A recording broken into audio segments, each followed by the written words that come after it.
ಸ್ನೇಹಿತರೆ, ಗೌರಿ ಕಲ್ಯಾಣ ಧಾರಾವಾಹಿಯ ಮುಂದಿನ ಸಂಚಿಕೆಯಲ್ಲಿ ನೋಡುವುದಾದರೆ ಆ ಪುರೋಹಿತರು ಇನ್ನ ಮೋನಿಕೆ ಕೈಗೆ ಕಾಲ್ ಮಾಡು ಅಂತ ಮಾಡಿಸಿರ್ತಾರೆ.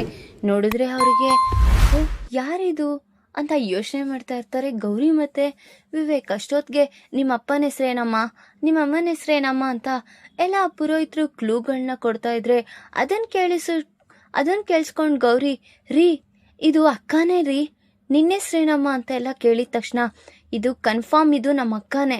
ಅಯ್ಯೋ ಈಗ ಏನ್ ಮಾಡೋದು, ಅಷ್ಟಕ್ಕೂ ಈಗ ನಾವು ಆ ಪುರೋಹಿತ್ರನ್ನ ಬಿಟ್ವಲ್ಲ, ಆ ಮನೆಗೇನೆ ಹೋಗ್ಬೇಕು, ನಡೀರಿ ಹೋಗೋಣ ಅಂತ ಹೇಳಿ ಇನ್ನ ವಿವೇಕ್ ಮತ್ತೆ ಗೌರಿ ಅಲ್ಲಿಂದ ಹಿಂತಿರುಗಿರ್ತಾರೆ. ಇನ್ನೇನ್ ಈ ಕಡೆ ಆ ರೌಡಿ ಆತ್ರ ಪಡ್ತಾ ಇರ್ತಾನೆ.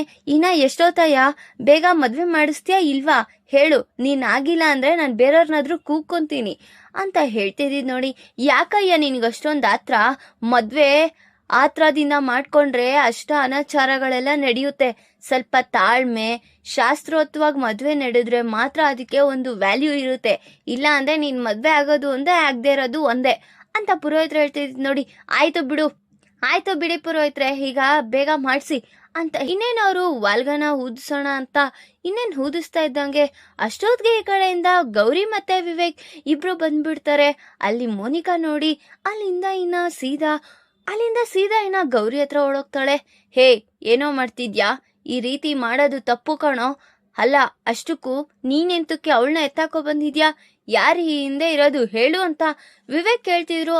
ಏನು ಹೇಳ್ದಿರಾ, ನೀನು ನನ್ ಮಧ್ಯಕ್ ಬರ್ಬೇಡ, ನಾನು ಅವಳನ್ನ ಮದ್ವೆ ಆಗ್ಬೇಕು, ಹೇಳ್ದೆ ಅಷ್ಟು ಕೇಳು ಅಂತ ಆ ರೌಡಿಗಳು ಸಹ ಅವನ್ ಮೇಲೆ ಅವನ್ ಎದುರುತ್ರ ಕೊಡ್ತಾ ಇರ್ತಾರೆ. ನೋಡಿದ್ರೆ ಅವನು ತಲೆ ಏನು ಕೆಡ್ಸ್ಕೊಳ್ತೀರಾ, ಈಗ ನಡೀರಿ ನಾವು ಹೋಗೋಣ ಅಂತ ಹೇಳಿ ನಾವ್ ವಿವೇಕ್ ಅಲ್ಲಿಂದ ಕರ್ಕೊಂಡು ಹೋಗ್ತಿದ್ರೆ, ಏನ್ರಿ ಹಾಗೆ ಸುಮ್ನೆ ಹೋಗೋಣ ಅಂತ ಹೇಳ್ತಿದ್ದೀರಾ, ಅಕ್ಕನ ಕಿಡ್ನಾಪ್ ಮಾಡಿದಾರಲ್ವಾ, ಏನೋ ನೀವು ಸ್ವಲ್ಪ ನಾಕೇಟೇನಾದ್ರೂ ಹೊಡಿತೀರಾ ಅನ್ಕೊಂಡ್ರೆ ಏನೋ ಸರಿಸಾಗಿ ಬನ್ನಿ ಹೋಗೋಣ ಅಂತಿದ್ದೀರಾ. ಈಗ ಹೊಡಿಯೋ ಅಂತ ಅವಶ್ಯಕತೆ ಇದ್ಯಾ, ಈ ರೌಡಿಸಮ್ ಎಲ್ಲ ಬೇಕಾ ನಮ್ಗೆ? ಅಲ್ಲಿ ಮದ್ವೆಗೆ ಎಲ್ಲರೂ ಕಾಯ್ತಾ ಇರ್ತಾರೆ, ಟೈಮ್ ಆಲ್ರೆಡಿ ಮಿತಿ ಮೀರಿ ಹೋಗ್ತಿದೆ, ನಡೀರಿ ಹೋಗೋಣ ಅಂತ ಅವ್ರು 3 ಜನನು ಸಹ ಹೊರಟಿರ್ತಾರೆ. ಇನ್ ಈ ಕಡೆ ನೋಡಿದ್ರೆ ಚಂಚಲ ಅವರು ಕಾಂತಾಲಕ್ಷ್ಮಿ ಅವ್ರಿಗೆ ತುಂಬಾ ಮನ್ಸಿಗೆ ಬೇಜಾರಾಗೋ ರೀತಿ ಮಾತಾಡ್ತಾ ಇರ್ತಾರೆ.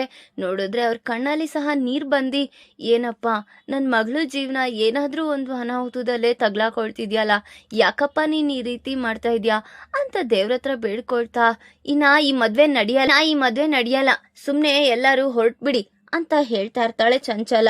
ಅಷ್ಟೊತ್ತಿಗೆ ಈ ಮದ್ವೆ ನಡೆಯುತ್ತೆ ಅಂತ ವಿವೇಕ್ ಅಲ್ಲಿಂದ ಹೇಳ್ತಿದ್ದಿದ್ ನೋಡಿ. ಅನಿಕೇತ್ ಸೀದಾ ಆ ಕಡೆ ನೋಡ್ತಾನೆ. ಅಲ್ಲಿ ಮೋನಿಕಾ ಇದ್ದಿದ್ದ ನೋಡಿ ಅವನಿಗೆ ವಿಪರೀತ ಶಾಕ್ ಆಗಿರುತ್ತೆ. ಏನ್ ಹೇಳು, ಹೇಗ್ ಬಂದ್ಲು, ಇವನೇ ವಿವೇಕೆ ಕರ್ಕೊ ಬಂದ್ನ, ಹೇಗಪ್ಪ ಆ ರೌಡಿಗಳಿಗೆ ನೆಟ್ಟಿಗೊಂದು ಕೆಲಸ ಮಾಡೋದಿಕ್ ಬರಲ್ವಲ್ಲ ಅಂತ ಯೋಚನೆ ಮಾಡ್ತಾ ಅವನಿಗೆ ತುಂಬಾ ಶಾಕ್ ಆಗಿರುತ್ತೆ. ಧಾರಾವಾಹಿಯ ಪ್ರತಿಯೊಂದು ಸಂಚಿಕೆ ತಪ್ಪದೆ ನೋಡಬೇಕಾದರೆ ನಮ್ಮ ಜ್ಯೋತಿರ್ಭವ ಚಾನಲ್ನ ಈಗಲೇ ಸಬ್ಸ್ಕ್ರೈಬ್ ಮಾಡ್ಕೊಳ್ಳಿ. ಹಾಗೆ ಪಕ್ಕದಲ್ಲಿರುವ ಬೆಲ್ ಬಟನ್ ಅನ್ನು ಪ್ರೆಸ್ ಮಾಡಿ ಅದರಲ್ಲಿ ಆಲ್ ಆಪ್ಷನ್ ಸೆಲೆಕ್ಟ್ ಮಾಡ್ಕೊಳ್ಳಿ. ಇದರಿಂದ ನಾವು ರಿಲೀಸ್ ಮಾಡುವಂತಹ ಸಂಚಿಕೆ ಅಪ್ಡೇಟ್ ನೋಟಿಫಿಕೇಶನ್ ಸಿಗುತ್ತೆ. ಅಷ್ಟಕ್ಕೂ ಮದ್ವೆ ನಡೆಯೋಕ್ಕಿಂತ ಮುಂಚೆ ಎಲ್ಲೋಗಿದ್ಲಂತ ಇವಳು, ಯಾರ್ ಜೊತೆ ಹೋಗಿದ್ಲಂತೆ ಅಂತ ಚಂಚಲ ಅವ್ರು ಕೇಳ್ತಾ ಇದ್ದಂಗೆ, ನೀವು ಯಾರ್ ಜೊತೆ ಹೋಗಿದ್ರು ಏನ್ ಮಾಡಿದ್ರು ಅನ್ನೋದನ್ನ ಕೇಳೋದ್ನ ಬಿಡಿ ಚಂಚಲ ಅವ್ರೆ, ಅಷ್ಟಕ್ಕೂ ನಮ್ಮ ಅಕ್ಕನ್ನ ಯಾರೋ ಬೇಕು ಅಂತಾನೆ ಟ್ರ್ಯಾಪ್ ಮಾಡಿ ಕಿಡ್ನಾಪ್ ಮಾಡಿದ್ದಾರೆ. ನಿಮ್ಮ ಅಕ್ಕನ್ನ ಕಿಡ್ನಾಪಾ? ಈಗ ಅದೆಲ್ಲ ಮಾತಾಡ್ಕೊಂಡ್ ಕುತ್ಕೊಂಡ್ರೆ ಸರಿ ಹೋಗಲ್ಲ ಅತ್ತೆ, ಈಗ ಆಲ್ರೆಡಿ ಟೈಮ್ ಆಗಿದೆ, ಇನ್ನೇನು ಮದ್ವೆ ಮಾಡ್ಸೋಣ ನಡೀರಿ ಅಂತ ಹೇಳಿ ಅವ್ರಿಬ್ರು ಸಹ ಮಂಟಪಕ್ ಬರ್ತಾರೆ.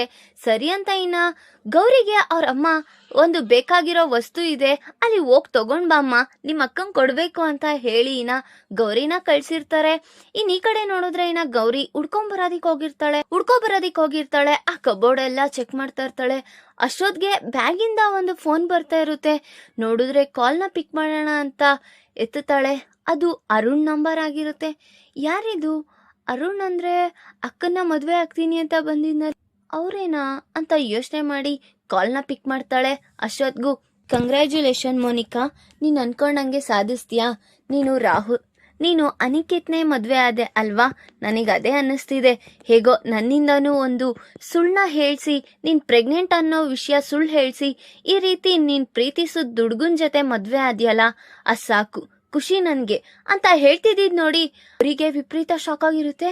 ಏನು, ನಮ್ಮ ಅಕ್ಕ ಪ್ರೆಗ್ನೆಂಟ್ ಅಲ್ವಾ, ನಮ್ಮ ಅಕ್ಕ ಮತ್ತೆ ಯಾಕೆ ಈ ರೀತಿ ಸುಳ್ಳು ಹೇಳಿದ್ಲು, ಯಾಕೆ, ಯಾವ ವಿಚಾರಕ್ಕೆ ಅಂತ ಯೋಚನೆ ಮಾಡ್ತಾ ಹಾಗೆ ನಿಂತಿರ್ತಾಳೆ. ಇದನ್ನ ಹೇಗಾದ್ರೂ ಮಾಡಿ ಮನೆ ಮಂದಿಯವ್ರಿಗೆ ತಿಳಿಸ್ಬೇಕು, ಇಲ್ಲ ಅಂದ್ರೆ ಮತ್ತೆ ನನಗೆ ನಮ್ಮ ಅಕ್ಕನ್ಗೆ ತುಂಬಾ ಟ್ರಬಲ್ ಆಗುತ್ತೆ ಅಂತ ಇನ್ನ ಸೀದಾ ಓಡಿ ಬರೋ ಅಷ್ಟರಲ್ಲಿ ಈ ಕಡೆ ನೋಡಿದ್ರೆ ಅನಿಕೇತ್ ಅಷ್ಟೊತ್ತಿಗೆ ನಿಕ್ಕುನ್ ಕುತ್ತಿಗೆಗೆ ತಾಳಿ ಕಟ್ಟೇ ಬಿಟ್ಟಿರ್ತಾನೆ. ಇನ್ನ ಎಲ್ಲರೂ ಸಹ ಅಕ್ಷತೆ ಕಾಳಾಕಿ ಆಶೀರ್ವಾದಿಸ್ತಾ ಇದ್ರೆ, ಅಯ್ಯೋ ರಾಮ, ಏನಪ್ಪ ಈಗ ಒಂದು ಕಷ್ಟ ಅನ್ನೋದಲ್ದಿರ ಇನ್ನ ಸಾವಿರಾರು ಕಷ್ಟನ ಹುಟ್ಟಿಸ್ತಿದ್ಯಲ್ಲ ಅಕ್ಕ, ನೀನ್ ಯಾಕಕ್ಕ ಈ ರೀತಿ ಮಾಡ್ದೆ ಅಂತ ಗೌರಿ ತುಂಬಾ ಒಳಗಡೆನೆ ಮನ್ಸಿಗೆ ಬೇಜಾರು ಮಾಡ್ಕೋತಾ ಇರ್ತಾಳೆ. ಇನ್ನ ಮೋನಿಕಾ ಮತ್ತೆ ಅನಿಕೇತ್ ಇಬ್ರು ಅವ್ರ ಅಮ್ಮನ ಹತ್ರ ಆಶೀರ್ವಾದ ತಗೊಳಕ್ ಹೋಗಿದ್ದಾಗ ಅಷ್ಟೊತ್ತಿಗೆ ಚಂಚಲ ಅವ್ರು ನೀನ್ ಯಾವ್ದೇ ಕಾರಣಕ್ಕೂ ನನಗೆ ತಕ್ಕ ಸೊಸೆ ಆಗಲ್ಲ ನೀನು ಅಂತ ಹೇಳ್ತಿದ್ದಿದ್ ನೋಡಿ ಸರಿತಾ ಅವರು ಅದನ್ನ ನೋಡಿ ತುಂಬಾ ಖುಷಿ ಪಡ್ತಾ ಇರ್ತಾರೆ. ಈ ಕಡೆ ನೋಡಿದ್ರೆ ಕಾಂತಲಕ್ಷ್ಮಿ ಅವರು ಮತ್ತೆ ಅವ್ರ ಯಜಮಾನ್ರು ಹೊರಡೋ ಟೈಮ್ ಬಂದಿರುತ್ತೆ. ಸೀದಾ ಮೋನಿಕಾ ಹೋಗಿ ಅವ್ರನ್ನ ಮಾತಾಡಿಸ್ತಾ ಇರ್ತಾಳೆ. ನೀನಿನ ಏನು ಯೋಚನೆ ಮಾಡೋ ಅಂತ ಅವಶ್ಯಕತೆ ಇಲ್ಲ, ಅಷ್ಟಕ್ಕೂ ನಿಮ್ ತಂಗಿನೂ ಇದ್ದಾಳೆ, ನೀನು ಏನೇ ಆದ್ರೂ ಸಂಸ್ಕಾರವಾಗಿ ಇರಮ್ಮ, ಯಾವತ್ತೂ ನೀನು ಈ ರೀತಿ ಮನೆ ಬಿಟ್ಟು ಅಲ್ಲೇ ಇಲ್ಲೇ ಹೋಗೋ ಅಂತ ಅವಶ್ಯಕತೆ ಇಟ್ಕೋಬೇಡ, ಏನೇ ಕಷ್ಟ ಬಂದ್ರೂ ಇದೇ ಮನೆಯಲ್ಲೇ ಇರ್ಬೇಕು ನೀವು, ನಿನ್ ಜೊತೆ ನಿಮ್ ತಂಗಿನೂ ಇದ್ದಾಳೆ, ಸ್ವಲ್ಪ ಅನ್ಯೋನ್ಯವಾಗಿ ಖುಷಿಯಾಗಿ ಏನಿದೆಯೋ ಅದನ್ನ ನೋಡ್ಕೊಂಡು ಹೋಗೋ ಜವಾಬ್ದಾರಿ ನಿಂದು, ಅಷ್ಟಕ್ಕೂ ಗೌರಿ ಇದ್ದಾಳೆ, ನನ್ಗೆ ಯಾವ್ದೇ ರೀತಿ ಅಭ್ಯಂತರ ಇಲ್ಲ ಅಂತ ಗೌರಿ ಅವ್ರ ಅಪ್ಪ ಹೇಳ್ತಾ ಇರ್ತಾರೆ. ಇವಾಗ ಗೌರಿ ಅಲ್ಲಿಂದ ಹೇಗಾದ್ರೂ ಮಾಡಿ ಮನೆ ಮಂದಿಯವ್ರಿಗೆ ತಿಳಿಸ್ಬೇಕು, ವಿವೇಕ್ಗೆ ತಿಳಿಸ್ಬೇಕು ಅಂತ ಹೊರಟಿದ್ದಾಳೆ. ಈಗ ಅವ್ರ ಅಕ್ಕ ಪ್ರೆಗ್ನೆಂಟ್ ಅಲ್ಲ ಅನ್ನೋ ವಿಚಾರ ಎಲ್ಲರಿಗೂ ತಿಳಿಸ್ತಾಳ ಅಥವಾ ವಿವೇಕ್ಗೆ ತಿಳಿಸ್ತಾಳ ಅನ್ನೋದನ್ನ ಮುಂದಿನ ಭಾಗದಲ್ಲಿ ತಿಳಿಸ್ಕೊಡ್ತೀನಿ. ಈ ವಿಡಿಯೋ ಇಷ್ಟ ಆದ್ರೆ ಲೈಕ್ ಮಾಡಿ, ನಿಮ್ಮ ಫ್ರೆಂಡ್ಸ್ ಹಾಗೆ ನಿಮ್ಮ ರಿಲೇಟಿವ್ಸ್ಗೂ ಶೇರ್ ಮಾಡಿ ಅಂಡ್ ಕಮೆಂಟ್ ಮಾಡಿ. Thanks for watching.